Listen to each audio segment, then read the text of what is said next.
박수산의 정치 라이브는 여전히 쉼 없이 진짜 생방으로 출발해 보도록 하겠습니다.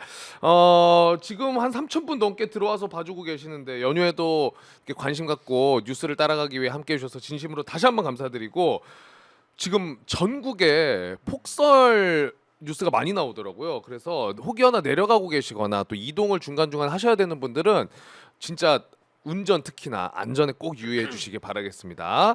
자, 오늘 저희는 그래도 쉬지 않고 달려가기 때문에 썸네일에서 보셨겠지만 내일과 모레는 저희가 쉽니다. 그래서 오늘 조금 더 임팩트 있게 시사 몽둥이, 시사 아구창 두 분 모시고 하나하나 속 시원하게 좀 달려가 보도록 하겠습니다. 자, 우리 박영식 평론가와 신인규 변호사 두 분 모십니다. 어서 오세요. 안녕하십니까. 안녕하세요. Let's go. 렛츠고. 허이.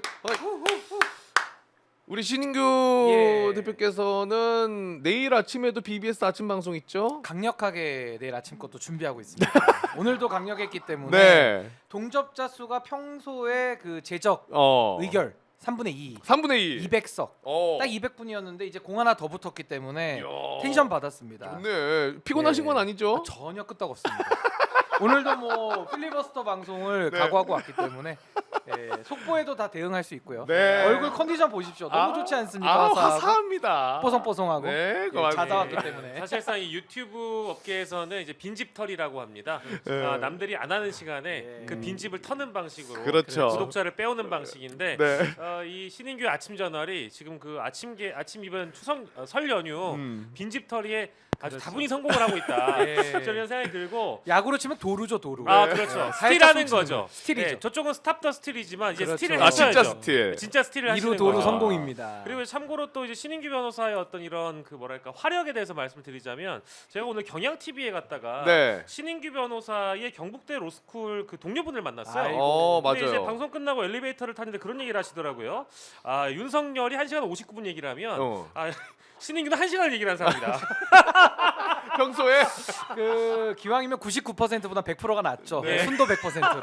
저는 공간을 허용하지 않습니다. 압박축구. 오케이. 쫙 압박하면서 들어갑니다. 예, 이건 사실상 이제 빗장수비이기 때문에 네. 이태리식입니다. 이태리. 다 막아낼 수 있기 때문에. 스파게티. 고맙습니다. 네, 그리고 사실 뭐 이 설 연휴에 빨간 날에 또 쉬시려고 하는 분들이 있잖아요. 네. 그 빈자리를 또 스틸하는 사람들이 있습니다. 이제 그런 사람들도 많이 있기 때문에 불러줄 때 많이 해야 됩니다. 그렇죠, 예, 맞습니다. 물 들어올 때 노를 지라고 했습니다. 우리 박영식 평론가님은 제가 오기 전에 시방쇼를 좀 보면서 왔는데 예, 그렇죠. 거기서 얘기하시는 거 들어보니까 네네네. 이제 나가는 방송마다 스타일이 조금 다른데 네. 오마이에서는 날카로움을 추구한다라고 이야기를 하시더라고요. 날카로움과 텐션감을 추구한다고 정확하게 말씀을 네, 드렸고요. 오늘 날카로운 평론 기대도 됩니까? 그 날카로움이라는 게 이제 그 말의 어떤 그 온도가 좀 날카롭다라는 거지 내용의 그래요? 날카로움은 전혀 아니고 내용은 항상 무딥니다. 내용은 좀 무딘 편입니다. 사실 내용을 보충해 주려고 저쪽에 저 맞은편에 저분이 앉아 계시기 때문에 예. 저희가 사실은 이게 좀 그 화합이라는 게 그렇죠. 어디 한쪽이 꼭 다 이제 똑같아지면 안 되기 때문에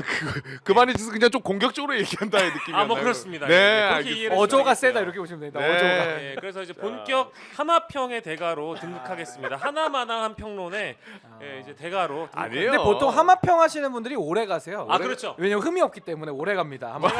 제가 오늘 친구들 만나가지고 이제 너의 꿈은 뭐냐고 물었을 때 100세까지 시사평론계를 그렇죠. 이제 살아남는 아유, 게 좋죠. 꿈이다. 아니 그리고 내용 좋으시니까. 유튜브계 거북이에요, 거북이. 오래 사시거든요. 한숨 자고 오니까 좋은데요. 컨디션이 너무 좋지 네. 않습니까? 자, 그러면 오늘 저희가 다룰 내용들 저희가 좀 시작을 해볼 텐데, 오늘은 좀 이렇게 나눠보자면 1시간 동안 5가지 카테고리로 좀 준비가 되어 있습니다. 5가지. 네, 알차다, 알차. 미리 좀 설명을 드려볼게요. 첫 번째로는 이준석의 대권 도전 관련해가지고, 그리고 두 번째가 부정선거 음모론 논란 관련해서, 세 번째가 개혁신당 내홍 관련해가지고 다루고요. 네 번째가 이제 조기 대선 판도에 대해서 좀 분석을 해보고, 마지막으로는 0010의 메시지에 대해서 분석은 안 하고 마무리로 욕하면서 끝낼 예정입니다. 오늘이 제가 네. 지금까지 오마이 출연한 네. 그 역대 네. 프로그램 중에 메뉴가 제일 좋습니다. 메뉴가 좋다. 이게 지금 메뉴가 거의 엄마 밥상이에요. 진짜. 다 메뉴가 너무 잘 깔려 있기 때문에 뭘 먹어도 맛있죠. 그렇죠. 근데 이제 지금 그런 상황입니다. 가장 걱정되는 포인트는 오늘 다룰 5가지의 카테고리를 말씀드렸잖아요. 근데 이제 첫 번째가 이준석 대권 도전인데 이준석이 2자만 들어도 신인규 대표가 한 50분 얘기하거든요. 그래서 지금 나머지 4개를 갈 수 있을지가 좀 미지수입니다. 그거 이거 제가 미리 말씀드릴게요. 근데 엄마 밥상에 올라오면은 제일 손이 많이 가는 것부터 그래요. 자주 가는 것부터 많이 먹을 것부터 먹어야 되거든요. 그렇죠. 그러니까 엄마가 해준 갈비찜, 고급 요리부터 먹어야 되기 때문에 이거 정확한 날카로운 분석입니다. 그렇죠. 근데 뭘 그렇다고 해가지고 이제 이준석 의원이 갈비찜이란 얘기는 아닙니다. 네, 그런 얘기는 아닙니다. 근데 그런 오해하지 마시고 그런 얘기는 아니지만 갈비찜이 어때서 그렇습니까? 그러니까 많이 먹는 메뉴부터 먹자 이겁니다. 네. 따끈따끈하니까. 저는 뭐 오늘 거의 저의 전공 과목이고 네. 거의 뭐 저 같은 경우는 왜 오늘 굳이 1시간만 해야 되는지 이런 날이 흔치 않거든요. 좋아요. 정말. 예. 근데 살려보겠습니다. 오늘. 제가 봤을 때는 잘 흘러가다가 개혁신당 내홍 들어가면은 이제 신인규 대표께서는 아마 아침 방송 준비할 시간이 될 수 있거든요. 근데 이게 뭐 싸움 구경이 이게 좋은 건 아닌데 또 그것만한 또 평론 얘기가 없어요. 그렇죠. 또. 아니, 분석을 하다 보면 해드리는 거니까. 분석을 날카롭게 해드려야 됩니다. 참고로 그 말씀드리면 요즘에 신인규 변호사가 잠을 적게 자더라도 컨디션이 풀 충전되는 기술을 배워가고 있기 때문에 어제 사실 저희가 새벽 1시까지 녹화를 했습니다. 네. 근데 3시간 자고 다시 만났어요. 이제 그렇게 되는 사이니까. 그러니까 별이 몇 개 걱정하지 마시고 그냥 오마이는 가시면 됩니다. 갈 길 가시면 됩니다. 자, 그러면 바로 출발해 보겠습니다. 그 말씀드렸던 것처럼 이준석 의원이 대권 캠프를 꾸리고 본격적인 행보에 좀 나섰다는 소식이 있더라고요. 그래서 특보다는 15명으로 꾸려가지고 캠프를 출발시켰고 워크숍도 다녀왔다라는 보도가 있었습니다. 그리고 이 대선을 나가기 위해서는 우리나라 이제 나이 제한이 있잖아요. 만 40세. 네. 그런데 이준석 의원이 3월 31일이 되면 만 40세가 되면서 대선 출마가 가능하게 된다라고 하더라고요. 그리고 헌재 일정을 보면은 2월 13일까지 윤석열 탄핵 심판 기일을 잡아놨기 때문에 2말 3초에 이제 윤석열이 탄핵이 될 것이다라는 내용들이 있기 때문에 그러면 60일 이내에 대통령 선거를 치러야 되니까 그러면 3월 31일이 지나가면 이준석도 출마를 해가지고 일단 도전은 해볼 수 있는 겁니까? 그거는 팩트입니까? 그러니까 이제 법상으로는 출마가 가능해진다. 이제 이렇게 보시면 될 것 같고 마치 이렇게 3월 31일이라는 숫자가 특정이 되다 보니까 무슨 뭐 생일에 기프티콘 보내달라는 것 같기도 하고 자기 생일이잖아요. 이게 공지가 되는 게 좀 특색이 있고 일단은 생일이 지나는 거 여부로 거의 뭐 대선 출마는 기정사실이기 때문에 헌법재판소의 결정 그걸 따라서 이제 대선이 한 5월 초 정도 예상이 되고 있거든요. 그렇다면 이제 이준석 의원은 이제 출마를 해서 대선에서 아마 3지대, 그러니까 소위 말한 이제 1대1대1 구도를 아마 꿈꿀 겁니다. 근데 그게 꿈대로 과연 될지 민주, 국힘 그리고 본인 그렇죠. 이런 3지대 그림 아마 그 그림을 그리고 지금 나오는 거고 또 하나는 이제 이준석 의원이 뭐 마치 뭐 40대 뭐 젊은 정치 마치 신선한 듯한 이미지를 호소하려고 지금 하고 있는데 이거 이제 젊은 정치 호소인이죠. 호소인. 절대 그 젊음의 무슨 신선함과 새로움이 있는 정치는 아니기 때문에 본인의 의도만큼 이게 과연 잘 될지 그 부분에 대해서 저는 상당히 회의적입니다. 그 워크숍 아까 얘기해드렸는데 개혁신당 워크숍에는 안 갔다는 보도 있지 않았었나요? 뭐 그랬던 걸로 제 기억을 합니다만. 그런데 이건 또 요 캠프 워크숍. 그렇죠. 별개죠. 이거는 이제 자기를 따르는 사람들과 함께 여긴 그냥 어디 MT 한번 갔다 왔다 이런 얘기죠. 워크숍으로 표현을 한 거죠. 캠프 구성 초기 단계이니까 이제 이 15명이 이제 핵심 멤버가 돼서 앞으로의 이제 어떤 일정이나 방향을 정하게 될 텐데 아마 더 많은 인원들이 보충될 가능성이 높고 당연히 그렇겠죠. 근데 저는 좀 의문인 게 왜 굳이 강남인가를 좀 찾아봤더니 강남에 대해서 통상 여의도나 광화문 일대에 사무실을 차리는 기존 정치권 문법과 차별화를 두겠다. 그러니까 차별화를 참 굉장히 좋아하는 건 좋아요. 근데 젊은 세대와 직장인 등 유동 인구가 많은 지역을 거점 삼아 시민 접촉면을 늘리려는 목적도 있다라고 전했는데 글쎄 딱히 와닿지는 않는 것 같습니다. 그러니까 이준석이 지금 대선 캠프를 꾸렸고 사무실을 강남에 차린 겁니다. 맞죠? 그렇죠. 이 캠프 사무실이 강남 모처가 될 것이다라고 이제 특보단 쪽에서 밝힌 거죠. 이 말인즉슨 뭐 여의도에는 직장인과 젊은이가 없나요? 강남으로 근데 이게 전략적으로 그 위치를 정하는 기준이 있어요? 아니 근데 이거는 뭐 상징적으로 큰 의미가 없고 우리 MC님 말씀하신 대로 그냥 상징적인 의미죠. 그러니까 내가 젊다. 젊으니까 뭔가 여의도의 기성의 문법을 좀 깨보겠다. 그러니까 이제 강남에는 뭐 소위 말한 뭐 젊은 인구들이 뭐 많이 유동 인구가 있다 보니까 그런 강남이라는 도시가 가지는 상징성 아마 이런 것들을 좀 대비한 거 아닌가 싶고 또 강남에 술집이 많잖아요. 강남에도 술집도 많다 보니까 네. 뭐 여러 가지 뭐 회의하다가 보면은 뭐 2차로 또 술도 한 잔 잠시만요. 먹으면서 지금 그 발언은 약간 좀 저리가 있는 발언처럼 아니 느껴가지고. 팀워크를 증진시키기 위한 뭐 여러 가지 뭐 포석을 둔 거 아닌가 싶습니다. 네. 팀워크. 예. 아니, 회식할 때 맥주 안 먹습니까? 아 그렇죠. 예. 예. 그렇죠. 아무래도 얼굴이 또 많이 알려져 있으니까. 네네. 네. 아, 그렇습니다. 고맙습니다. 아, 근데 저는 네. 사실은 이제 차별화를 할 거라면 강남 말고 강남에 또 예, 늦게까지 번쩍번쩍해요. 강남이 그쵸. 또 근데 늦게까지. 사실 그렇게 따지면은 과거에 지역구였던 노원구 쪽도 번쩍번쩍하거든요. 노원이 그래도 약간 좀 예. 뭐랄까 또 교육 도시고 예, 예. 또 조용한 도시이기 때문에 강남하고 분위기는 좀 다르죠. 그리고 사실. 또 네. 과거에 이제 갈비집에서 출마 네. 선언을 했던 그런 경험도 있었기 때문에 아하. 예, 저는 이제 그런 차별화를 택할 거라면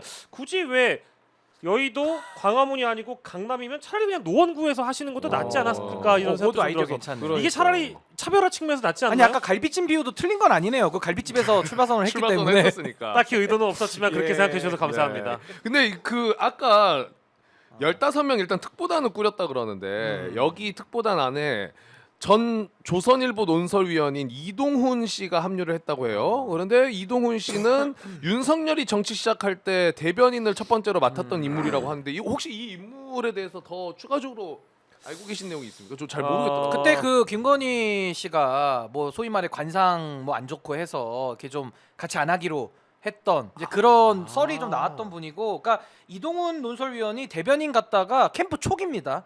완전히 그냥 뭐 한 달도 안 돼가지고 가자마자 그냥 잘려버렸어요. 윤석열 캠프 때 당시 대선 때, 그러니까 대선을 뛰어보지도 못한 겁니다.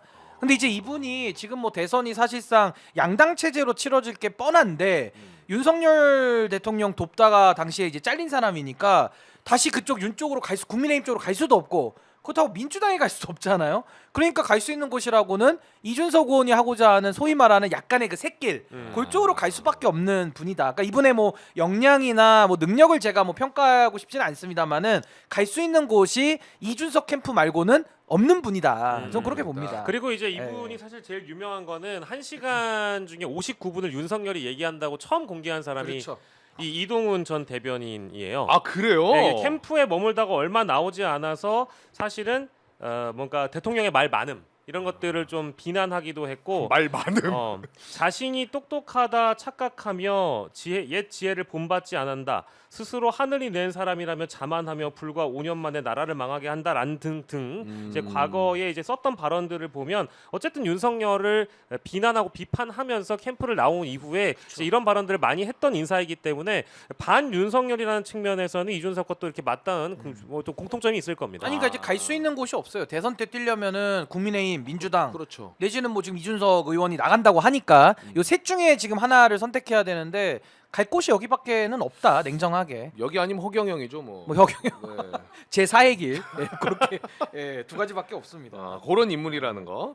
그러면 이준석이 어쨌든 대권에 나간다고 지금 여기저기 얘기를 하고 있고 실제로 캠프도 차렸다는 내용을 전해 드렸는데, 근데 가장 중요한 거는 이준석에게 명태균 게이트에 그림자. 얼마나 어. 엮여 있느냐. 그렇죠. 이거는 이제 밝혀져야 되는 내용이잖아요. 그러니까 이제 이번 대선 출마 선언을 그 이제 대권 주자들 중에 누가 가장 바삐 움직이고 많이 움직이고 먼저 움직였냐를 보면 사실 이준석 의원이에요. 제일 빨랐어요. 범여권 중에서 이준석 의원이고요. 민주진보계열을 포함해도 이준석 의원이 제일 빨리 움직였습니다. 근데 이거는 사실 제가 보기에는 첫 번째로는 명태균 게이트의 수사가 만약에 본격적으로 들어가게 되면 사실은 이제 이 정치의 계절엔 사법의 칼날이 들어오지 않습니다. 왜냐하면 정치를 사법이 흔드는 것을 좀 많이 부담스러워하기 때문에 검찰이나 수사기관 쪽에서 그렇기 때문에 일찌감치 이렇게 대선 출마 선언을 하는 이유는 내가 이렇게 일찍 대선 출마를 선언하고 정치 도전을 선언했는데 감히 사법이 정치를 흔드느냐 이제 이런 비판이 가능하거든요. 뿐만 아니라 뭐 이제 홍준표라든지 오세훈이라든지 실제 명태균 게이트에 연루됐던 사람들이 다 똑같이 바쁘고 빠르게 움직이고 있어요. 이게 다 내가 어쨌든 대선 경선을 뛰거나 본선을 뛰게 되면 수사가 지연되는 효과가 있기 때문에 그 효과를 누린 게 일단 첫 번째고 두 번째로는 이준석이 어쨌든 이번에 캠프를 차리고 나서 또 다른 효과는 개혁신당의 분란 자체가 수면 아래로 완전히 가라앉게 됩니다. 이제 오늘 같은 경우에는 아까 SBS가 한 기자회견을 30분 정도 생중계를 하는 것 같더라고요. 이제 그런 게 이 설 연휴 기간에 많은 이제 국민들에게 관심을 받게 되면 개혁신당의 내분 상황 뭐 관심이나 있게 다뤄지겠어요? 특히 언론이 다루질 않습니다. 레거시 언론이 안 다루면 개혁신당 내용은 당연히 뒷전으로 밀리기 때문에 이 두 가지 효과가 지금 당장 노린 효과라고 볼 수 있겠죠. 그래서 제가 이제 조금 더 이준석 의원의 대선 출마, 그것도 조기 대선 출마죠. 그러니까 이 부분에 대해서는 비판을 안 할 수가 없어요. 왜냐하면 윤석열 시대를 연 장본인 아닙니까?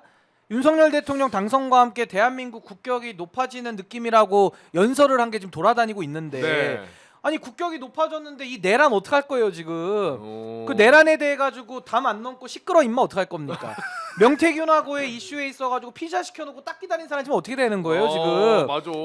아니 그러니까 이런 부분에 대한 해결이 안 됐기 때문에 대선에 나오면 지금 우리 박영식 앵커님 말씀하신 나름의 일부 뭐 갈등들에 대한 뭐 프레임을 바꾸는 효과는 있겠습니다만은 저부터도 이런 문제 제기 안 하겠습니까? 그 저만 할까요? 그러니까 이게 얻는 게 있으면 그만큼 두드러 맞는 것도 있는 것이다. 네. 이 두 가지를 보셔야 되고 이준석 의원의 대선 출마는 네 가지로 정리할 수 있습니다. 네 가지로. 첫 번째는 일단 개혁신당이 지금 지지율이 1%예요. 네. 그러니까 개혁신당의 당 지지율을 높이기 위해서는 그것도 있죠. 이준석이 나서야 된다라는 아마 그 당 창립자로서의 뭐 책임감이 있었다라고 저는 봅니다. 그리고 두 번째는 이 당을 띄우다가 못 될 수도 있잖아요. 네. 뭐 마음 먹는 대로 다 안 될 수도 있으니까 못 떴을 때는 또 국힘한테 장사를 갔어야 돼요. 그러니까 국힘에다가 자신의 값어치를 팔아먹으려면은 대선에 나가서 판을 벌려놔야 그걸 이제 인수합병을 시킬 수 있거든요. 나중에라도. 그렇죠. 그러니까 국민의힘에 복귀를 하더라도 본인이 대선을 안 나가는 상태에서는 값어치를 쳐줄 수가 없어요. 근데 이제 대선에 나가 놓으면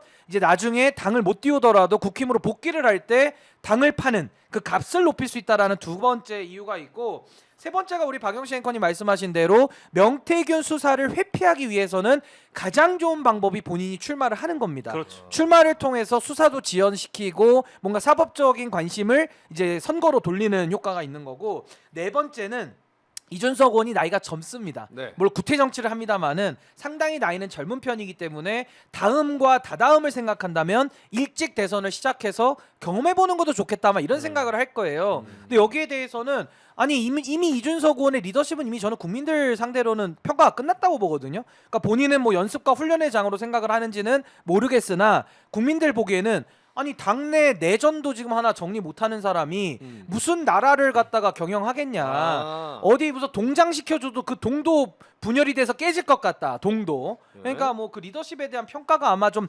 냉정하게 따라붙지 않을까. 전 그렇게 생각합니다. 네 가지 포인트. 이거 네 가지 괜찮았죠. 그럼 괜찮은 것 같아요. 그럼 만약에 아니 말씀을 해놓고 괜찮다고 물어보는 아, 것도 요즘은 이례적입니다. 피드백을 바로 피드백을 받아야 받아야 돼요. 우리 돼요. MC님의 그 평가를 정리가 받아야. 너무 깔끔해가지고 깔끔했어요. 이해가 쏙쏙 됐습니다. 그러면 우리 신인규 대표께서는 만약에 네. 이준석이 이제 대선 출마해가지고 어허. TV 토론회에서 만납니다. 아 저랑요? 만약에 이제. 만약에. 그래서 이준석에게 이준석 후보에게 음. 이 대선 전국에서 음.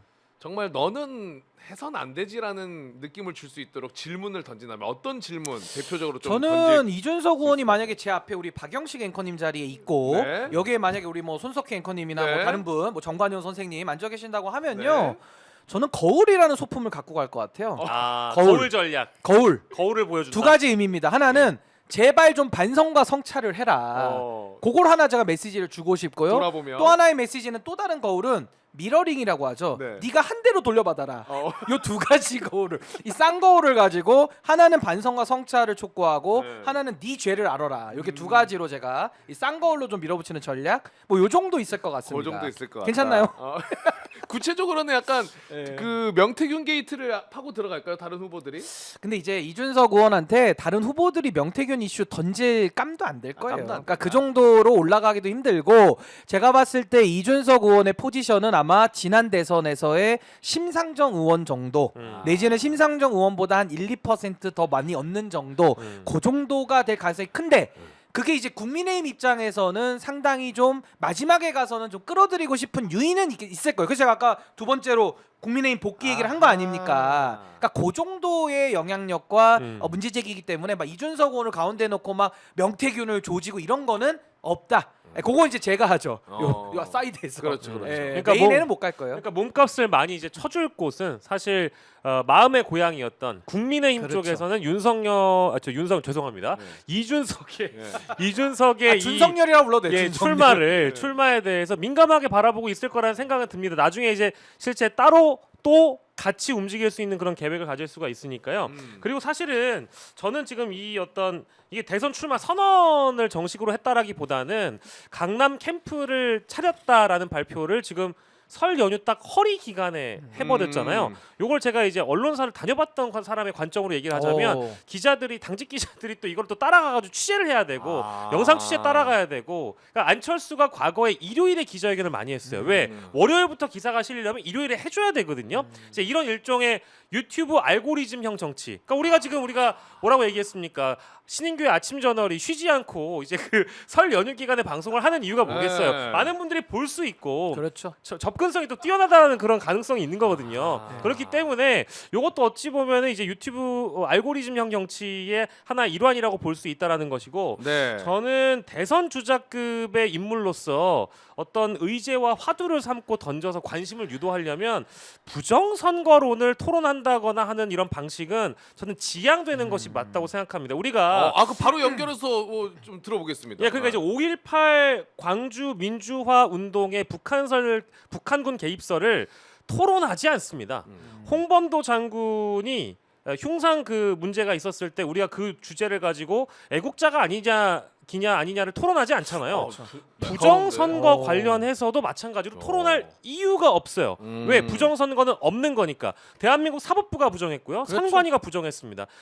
대다수의 사람들의 인식은 부정선거를 이야기하는 사람들은 다 정상이 아닌 사람이라고 지금 판단을 하고 있죠. 근데 정상이 아닌 사람과 대선 주자급의 정치인이 토론을 해서 이 이슈를 띄운다? 어떤 목적이 있는 걸까요? 이것도 어허. 역시 유튜브 알고리즘형 정치, 기회주의적 정치의 일환이라고 저는 봐서요. 대선 주자급 인물이 되고 싶다면 이런 방식의 정치는 저는 조금 지양하는 게 낫지 않을까. 그리고 요거 하나만 제가 더 말씀드릴게요. 대선이라는 거는요. 대한민국의 대통령이 되는 겁니다. 네. 대한민국의 대통령의 제1의 책임은 국민 통합입니다.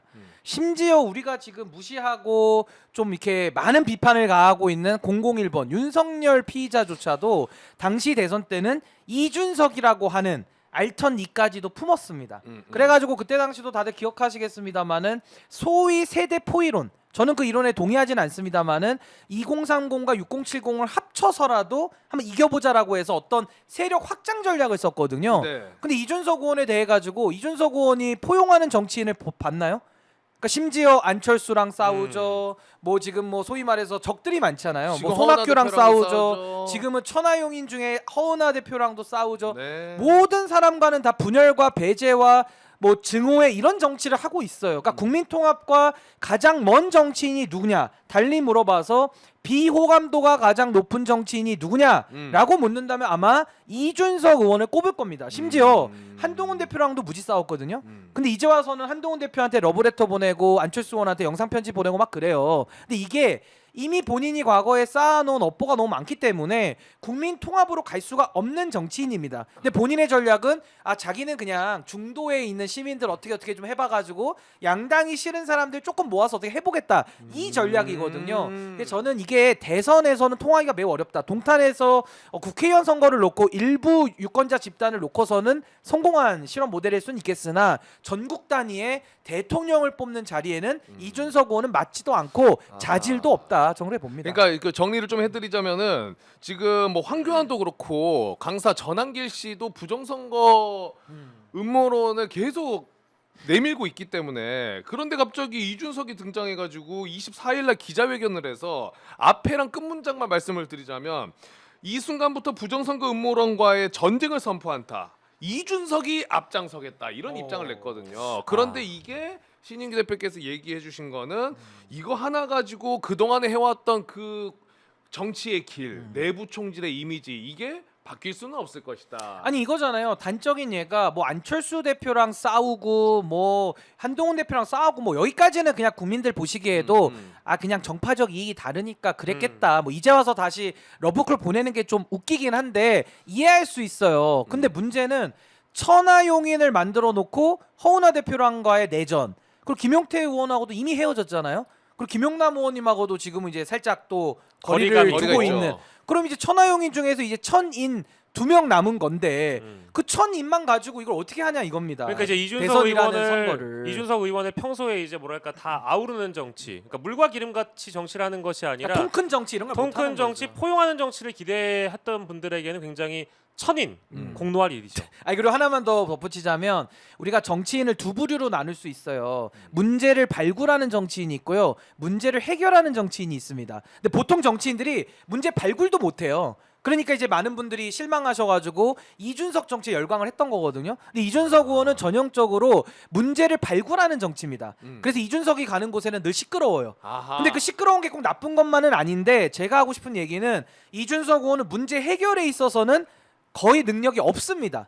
그러니까 문제를 발굴하면서 이것저것 문제 제기는 잘하는 그러니까 평론가형 정치이기는 한데 어떤 문제를 해결하기 위해서는 상대를 존중하고 상대와 어떤 인내심을 가지고 밀고 당기면서 어떤 문제를 해결하는 데까지 가는 능력이 없거든요. 그렇기 때문에 전 이준석 의원이 다음 시대 정신을 담아 안고 어떤 대선 주자로 올라서기에는 저는 좀 근본적으로 한계가 좀 있지 않는가. 그러네. 저 그런 생각을 좀 뭐 해봅니다. 조금 이따가 다루려고 했습니다만은 개혁신당 내부적으로 지금 싸우고 난리도 아니잖아요. 뭐 콩가루죠, 콩가루. 네, 그런데 그 문제에 있어서도 이준석 의원이 군불은 계속됐는데 해결의 모습은 전혀 없이 좀 빠져 있는. 아 해결은 법원이 하죠 지금.